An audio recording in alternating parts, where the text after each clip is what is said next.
19-17. Kalau kita ranking yang terbanyak ini ya, di nomor 1 PAS, di nomor 2, nomor 3. Nah, berdasarkan isu ini, yang nomor 1 ini adalah siswa SDN Kenyalu tidak pernah masuk dalam kejuaraan pertandingan sepak bola antar sekolah, maka kita akan cari penyebabnya, ya. Penyebabnya, masalahnya itu, ya. Nah, apa sih masalahnya yang ada di internal sekolah itu sehingga itu akan menjadi isu. Nah, oleh karena itu kita coba lihat di internal kita mengapa dia ada isu itu, yaitu ternyata pembelajaran sepak bola yang belum fleksibel, ya. Kemudian kurangnya jam pembelajaran untuk materi penjas orkes, ya. Yang ketiga, kurang optimalnya kerjasama antar guru olahraga dalam penyampaian materi sepak bola.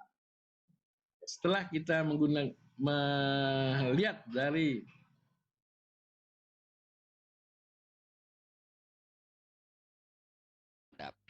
artinya dihadapi oleh bangsa negara, kan belum tentu dihadapi oleh individu. Kita selaku individu, respon kita itu seperti ini, harus dalam kondisi siap siaga. Nah, fisik, mental maupun sosial kesiapsiagaan kita itu. Tetapi dia lebih levelnya lebih rendah. Artinya kita dalam situasi kerja. Situasi kerja itu dia beragam, ya. Di dalam satu institusi atau kantor, itu situasi kerjanya bisa berubah. Kondisi situasi kerjanya itu di dalam sehari bisa berubah, ada yang dalam 3 hari, ada yang seminggu, ada yang kembali lagi ke perubahan pertama situasinya, dan seterusnya. Tetapi perubahan-perubahan situasi kerja itu pasti dia beragam dan tidak dia satu jenis.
Cari lagi.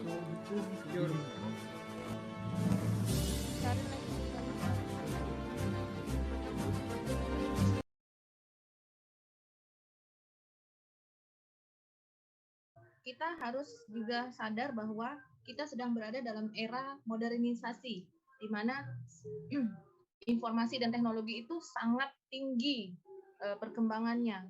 Contohnya dari media massa. Media massa sekarang banjir informasi dari luar yang itu tidak dapat kita saring, terutama budaya-budaya luar, kemudian dan lainnya itu masuk dengan sangat cepat di Indonesia, di mana kita sama-sama mengetahui dan mungkin kita juga adalah salah satunya pengguna internet, media sosial terbesar, salah satu terbesar di dunia itu adalah Indonesia. Jadi segala macam media sosial itu Indonesia itu adalah pemakai tertinggi. Jadi di mana informasi yang diserap oleh masyarakat menjaga nama baik bangsa dan negara. Contoh identifikasi aksinya, saling menghormati dan tidak menjelek-jelekan suku manapun, suku maupun agama lain di lingkungan kerja. Kemudian pelaksanaannya juga di sekolah dan rencananya pada minggu pertama. Output yang diharapkan yaitu menjalin kerukunan antar sesama, terutama bagi teman-teman yang berbeda suku maupun berbeda agama. Untuk identifikasinya juga sama berupa foto.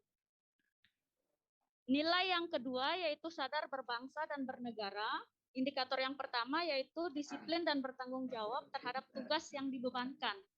Contohnya, datang tepat waktu dan berpenampilan seperti yang sudah ditetapkan.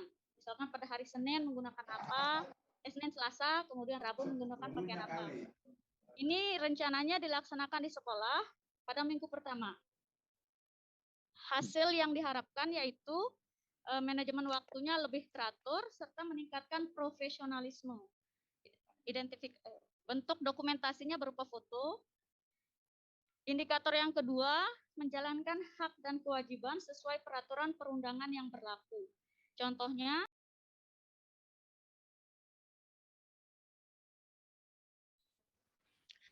saat ini pemerintah Kabupaten Lombok Barat sedang mengadakan pembelajaran jarak jauh untuk menekan angka penyebaran COVID-19. Proses belajar mengajar dilaksanakan secara daring atau online atau pembelajaran jarak jauh. Namun banyak pihak yang belum siap untuk melaksanakannya terkendala dari berbagai hal, seperti kurangnya pemahaman guru tentang IT, tentang metode atau model pembelajaran daring, maupun kemampuan orang tua tentang teknologi terkini. Next.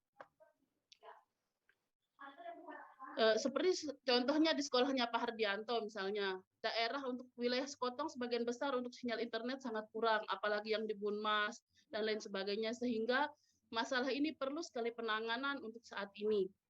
Solusi yang kami tawarkan adalah, next Mbak Farah. Lagi. Nah, dari akar masalah belum semua guru menguasai IT,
Jadi ya tinggal disempurnakan aja, coba nanti dilihat ya. Nah, lihat supaya betul-betul videonya itu mencerminkan ya aksi bela negara itu gitu loh. Nah, terus masing-masing indikator yang bisa terlihat ya. Nah, sesuai dengan aktivitas kita itulah yang nantinya akan divideokan, hingga itulah yang akan dilihat. Nah, semuanya. Oke. Nah, terus yang keempat. Yang keempat, rela berkorban untuk bangsa dan negara. Nah, yang nomor ini saya enggak masukin kayaknya, Pak. Kenapa? Yang B, rela berkorban untuk kepentingan bangsa dan negara tanpa pamrih. Identifikasi aksinya itu melaksanakan gotong royong di sekolah untuk menciptakan lingkungan sekolah bersih. Siapa yang gotong royong ini?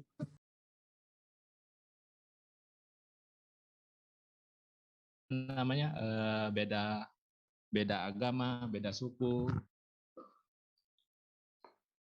dan tidak menanamkan keyakinan sendiri kepada siswa yang memiliki keyakinan yang berbeda dengan kita. Yang ketiga, mendahulukan kepentingan umum di atas kepentingan pribadi. Yang keempat, bangga terhadap bangsa dan negara sendiri.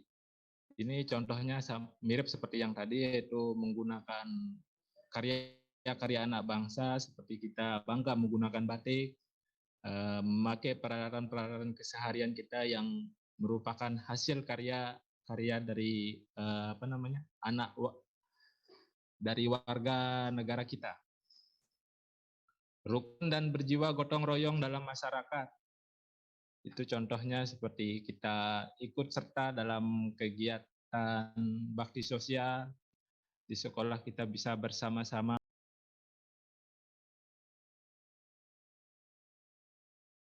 dengan keragaman, dengan pluralismenya, dengan kemajemukannya. Jadi ini sangat membantu kita dalam kita melaksanakan fungsi-fungsi kita sebagai ASN. Ada yang masih ingat fungsi ASN kita ada berapa? Adik-adik? 3. Ada 3, Pak. Ya, 3 apa? Sebutkan. Perencana publik, pelayan publik, dan pemersatu bangsa. Siapa yang ngomong tadi itu? Siapa yang ngomong tadi? Witari, Pak. Witari, jangan dibolak-balik ya. Fungsi kita, fungsi pelayan publik, fungsi ASN ada 3. Sebagai yang pertama adalah pelaksana kebijakan publik ya. Yang kedua apa? Pelayan publik. Dan yang terakhir adalah sebagai pemersatu rakyat dan pemersatu ya. Jadi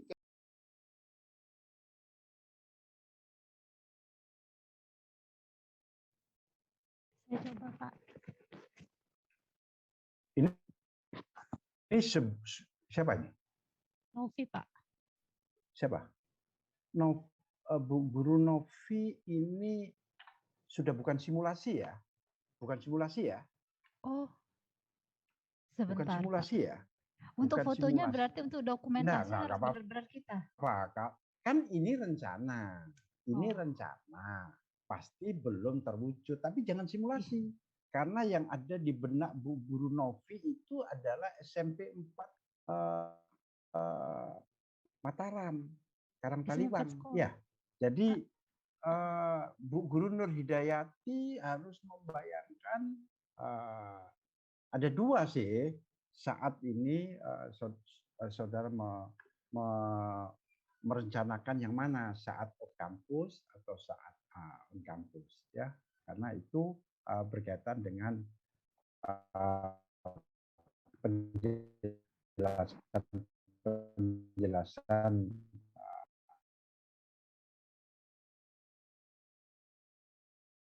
kan. Ya, Pak. Ya. Nurul Hidayah. Nurul Hidayah ya, silakan Nurul ya. Bagus ya. Korek ya. Yang mau saya saran buat Bu Eka di poin yang menaati peraturan saat berkendara itu, Bu. Iya, Mbak. Betul. Yang poin yang itu, yang nomor 2, menaati peraturan dalam berkendara. Itu contohnya seperti apa? Karena nanti kalau tidak dijabarkan, nanti Ibu yang bingung saat mengambil dokumentasinya itu. Misalnya, misalnya kayak tadi kan pakai helm, masker, kayak gitu-gitu. Mentaati peraturan dalam kendaraan. Betul dia bertanya itu Bu Eka ya, Bu Guru Eka, Bu Nurul Hidayah itu minta aksinya ya, aksinya. Konteks kita mentaati peraturan.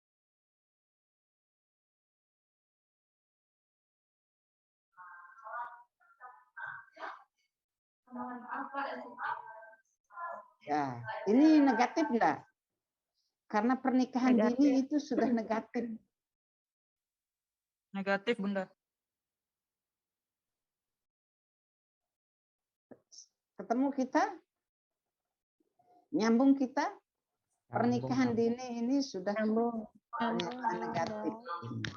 Kalau kita bilang rendahnya pernikahan dini, berarti sudah positif dia. Rendahnya kasus pernikahan dini itu positif. Kalau kita mau membuatkan menjadi rendah, apa?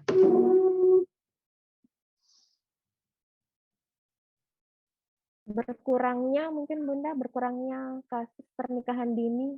Positif. Positif. Yang kita cari kan pernikahan dini itu memang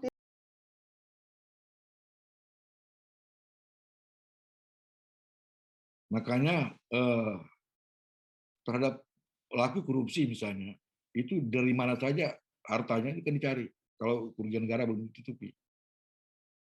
Jadi seluruh asetnya itu kan disita untuk dijual untuk mengembalikan kerugian negara terhadap kerugian yang ditimbulkan. Ini yang berkaitan dengan, kalau berkaitan pencucian uang, tidak pidananya lain lagi. Jadi tindak pidana pencucian uang itu seolah-olah uang itu menjadi uang yang diperoleh dari penghasilan saya. Ini biasanya juga berlaku untuk kejahatan-kejahatan narkotika. Nah ini kejahatan-kejahatan juga yang mempengaruhi keutuhan kedaulatan negara karena membahayakan generasi muda. Karena konsumennya itu sebagian besar adalah orang muda. Memang ada yang paruh baya umurnya yang tersangkut narkoba, tapi sebagian besar itu.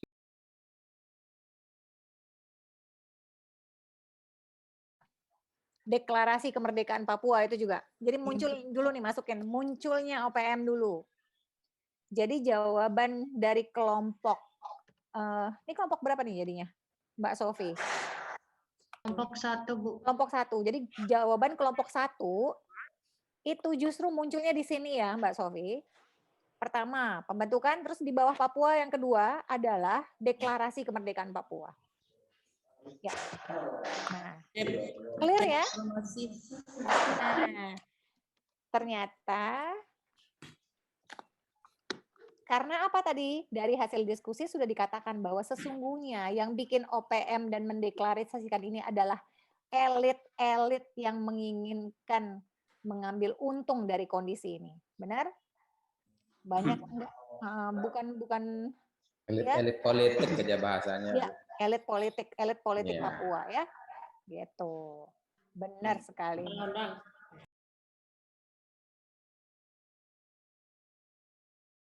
Ada kurang lebih 280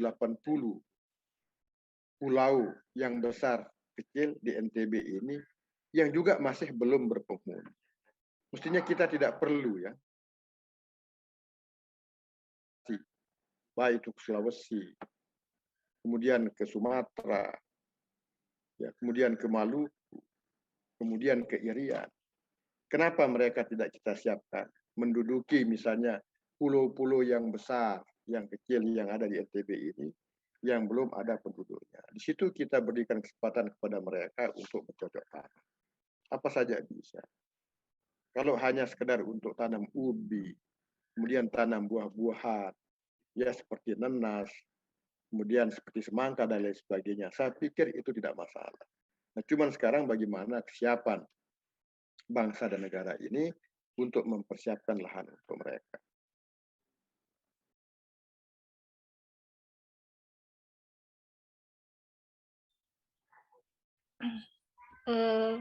Pertanyaannya, apa saja contoh-contoh yang bisa dilakukan kita sebagai ASN untuk memberikan contoh kepada masyarakat dalam perilaku bela negara, ya? Ya, untuk Mungkin ada membuat yang masyarakat itu lebih sadar gitu untuk sadar ya, pentingnya bela negara ya. bela negara. Iya, mungkin dari kelompok 2B ada yang mau menjawab?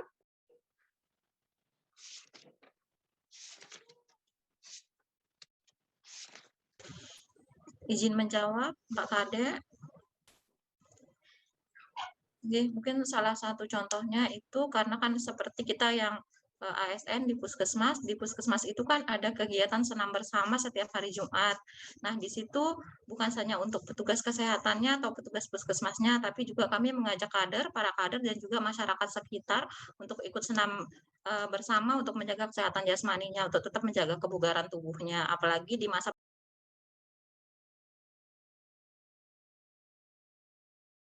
Mengapa dia rendah? Kira-kira apa penyebabnya? Cari tahu dulu kan. Oh, pertama, saya nggak tahu bahwa vaksin itu harus. Kan? Berarti kita harus kasih tahu. Kemudian ada yang bilang, oh saya nggak perlu vaksin, saya tetap sehat. Tanpa vaksin pun saya bisa. Maka diberikan penyadaran. Oh saya nggak mau vaksin, karena vaksin itu justru menimbulkan penyakit baru. Banyak orang yang sudah vaksin ternyata sakit lagi. Ada lagi ketakutan di situ, sehingga berikan penyadaran. Ada lagi, kenapa vaksin ini? Oh, saya tidak mau pakai vaksin itu, saya harus menunggu vaksin yang jenis lain. Misalkan vaksin itu dianggap tidak cocok, tidak sesuai, bahkan tidak direkomendasikan oleh WHO atau oleh banyak orang. Saya menunggu vaksin lain yang lebih ya misalkan vaksin Nusantara, misalkan, atau vaksin-vaksin yang menurut dia lebih cocok. Itu ada lagi.